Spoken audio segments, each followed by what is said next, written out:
Salut à tous, nouvelle machine à l'atelier.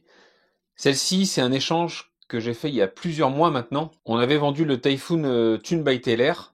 Et en fait, c'était un échange avec David contre, vous l'avez vu dans le titre, 7 GTB. Il lui a fallu un petit peu de temps pour me la préparer. On était d'accord là-dessus au départ. Et elle est enfin arrivée à la maison.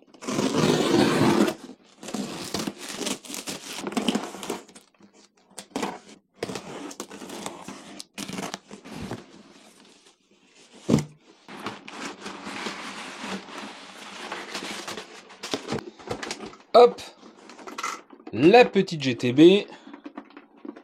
Donc la carreau est fatiguée. Donc ça, j'étais au courant. Mais ça permettra de rouler quand même, il n'y a pas de problème. Alors, il m'a laissé avec un VXL 8S. Parce que oui, lui, il a roulé en 8S cette machine. T'es fou. T'es fou.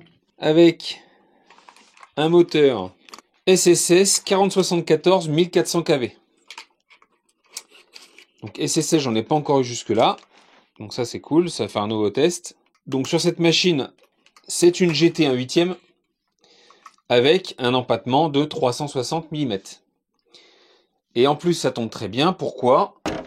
Parce qu'actuellement j'ai la SNRC, donc GT 1 8e également, à la maison, qui est là dans cette configuration, hop, on va le mettre dans le même sens, en 325, donc un petit peu plus courte.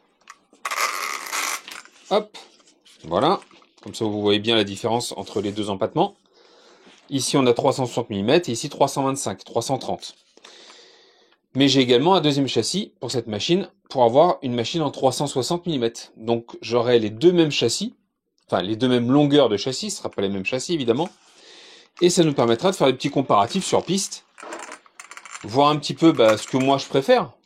C'est pas vous dire quelle est la meilleure, parce que ça serait un peu présomptueux de ma part, mais ça serait voir ce que moi je préfère. Ce que j'aime bien sur les Obao, c'est que c'est la construction, je la trouve vraiment bonne, la construction déjà, la première chose.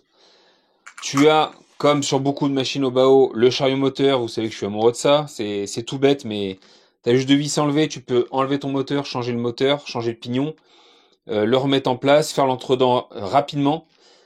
Là, ici, il est encore pas trop compliqué, mais et jusque-là, j'ai pas eu de mauvaise surprise avec la SNRC. C'est un système de plateau cylindrique dans lequel tu viens encliquer le moteur. Jusque-là, ça se passe bien, j'ai pas eu de soucis de ce côté-là. Par contre, ce que je n'aime pas sur cette machine, je vais le dire comme ça, je n'aime pas, c'est des circlips pour tenir les trains avant et arrière, pour éviter que les triangles, etc. s'en aillent. Je suis pas fan de ça. Par contre, on a des portes fusion alu, on a pas mal de jolies choses, et notamment un châssis carbone sur le châssis court, plus le châssis en 360. Donc c'est quand même, pour le prix, c'est quand même vachement intéressant. Là, il y a uniquement le châssis en 360. On va voir sur les tests si c'est plus sympa ou pas. On va voir ça. Voilà, il y a un petit peu de jaune dans la direction, l'un comme l'autre. Esthétiquement, je trouve la SNRC plus jolie. T'as les bacs de réglage des ressorts ciselés, etc. C'est vraiment joli. Les positionnements d'électro, donc là on voit une petite différence quand même. Et il me semble que même sur le 360, ça sera la même chose. Le moteur sera plus en arrière. Alors que là, il est quand même plus centré sur la GTB. Avec la lipo vraiment placée à l'avant, tu dois pouvoir... Tu dois pouvoir ou pas? Non, tu ne peux pas jouer sur l'emplacement du chariot. Est-ce qu'en le retournant, on pourrait mettre la lipo plus en arrière? Je suis pas sûr. Donc le combo vitesse, on le met de côté. Donc je vais retirer ce moteur SSS là. On le mettra plus tard dans une autre machine, je sais pas encore quoi. On va se mettre le combo Spectrum 4 à 6S dedans. Donc là c'est un 2050 kV. On va mettre ça en lieu et place. Et puis on sera pas trop mal. Elle est déjà en 4 à 6S, donc comme ça permettra vraiment d'avoir un comparatif entre les deux. Niveau ressenti, même si l'électro est un peu différent. Honnêtement, mon niveau... là c'est un Quick Run pour rappel 4274 en 2000 kV. C'est ça, 2000 kV. Et on a un 8BL 150 en ESC, donc 4 à 6S également. Donc on a un 150 et 150 ampères. Donc là, logiquement, ça sera à peu près équivalent. Hein. À l'avant, c'est plutôt très rigide. Je me demande si c'est pas plus rigide dans la SNRC quand même. Ouais, c'est peut-être un peu plus rigide dans la SNRC. À l'arrière, c'est bien fluide. C'est peut-être un peu plus rigide dans la SNRC, niveau réglage. Et au centre... Ah, au centre, c'est là qu'on le voit, c'est que vu que les roues arrière ne bougent même, ne tournent même pas là, c'est que ça doit être vraiment très rigide au centre là. Je sais pas s'il me l'a dit combien il avait mis, mais s'il me dit de la 1 million, ça m'étonnerait pas là. Ouais, ça fait vraiment très très rigide.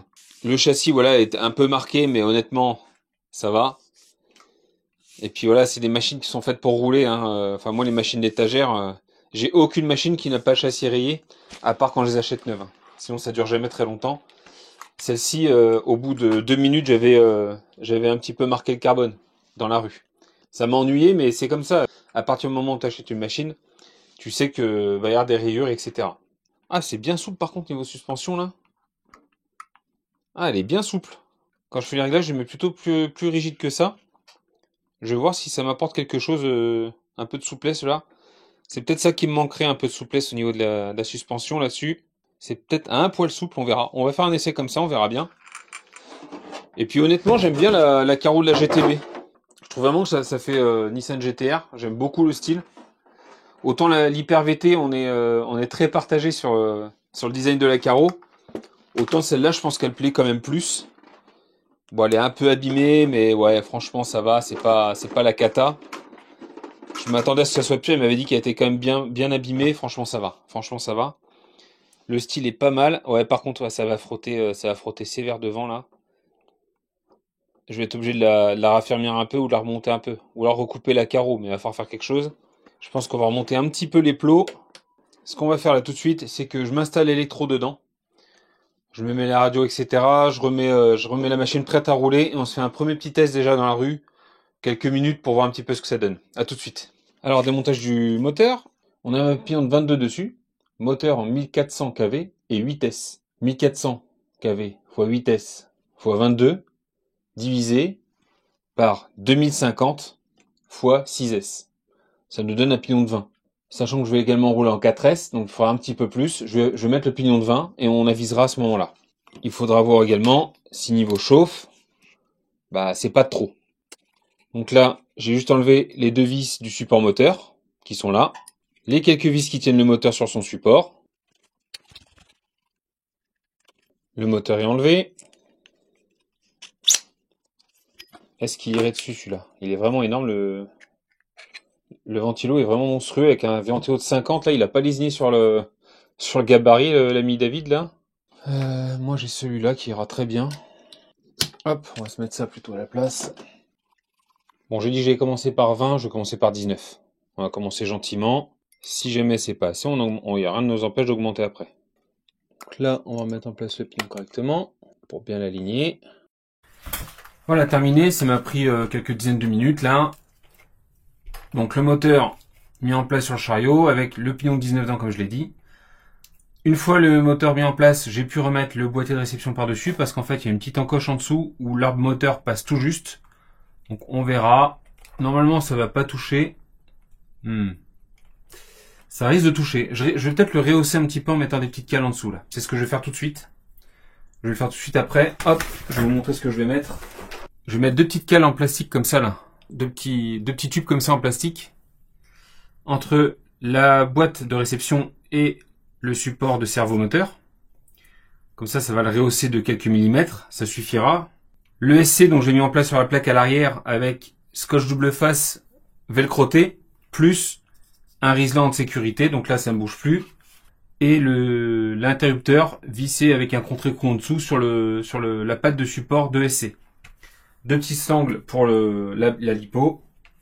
J'ai rehaussé légèrement la machine parce que là elle était vraiment, je trouve, trop basse. Ça allait frotter à chaque fois que j'allais tourner. Je pense que l'huile est un peu souple à mon goût. À mon goût, c'est un peu souple. Du coup, je l'ai rehaussé un petit peu à l'avant et à l'arrière. Rehaussé un petit peu les supports de carreaux. Et on va se faire un petit test dehors tout de suite. Allez, je me suis fait le trim, on se teste ça.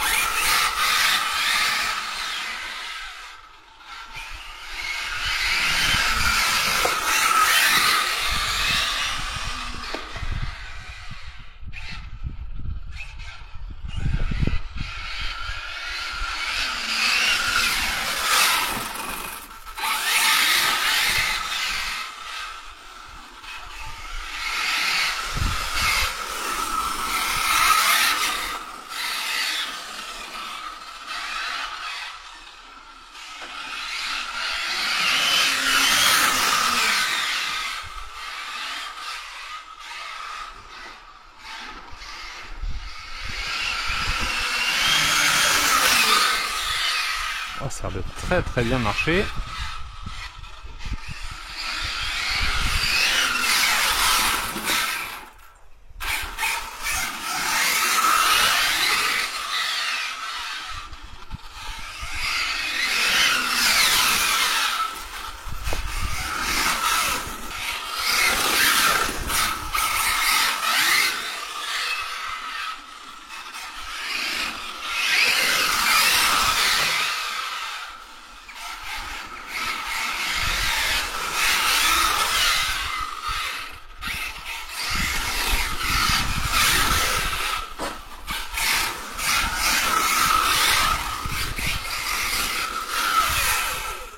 Allez, prochain coup, on va se retrouver sur le parking. Ce que je vais faire, c'est que je vais resserrer un petit peu le sauve-cerveau, parce qu'il m'a l'air, il m'a l'air un peu lâche, le sauve-cerveau. Et puis, on va pas faire grand chose de plus. Je vais lui mettre les ventilos, quand même, pour le refroidir. Je m'étais dit, je fais un test sans, mais non, je vais les mettre tout de suite en place. Tac, hop, je vais me brancher ça. Et puis, la prochaine fois que vous la verrez, eh ben, ça sera sur parking pour un premier test avant d'aller sur piste. Ça sera un petit comparatif avec les CNRC que vous verrez certainement mercredi dans la playlist L'envers du décor. On va passer du châssis court au châssis long. Sur ce, bonne journée à toutes et tous, et comme d'habitude, bisous, caresses, salut!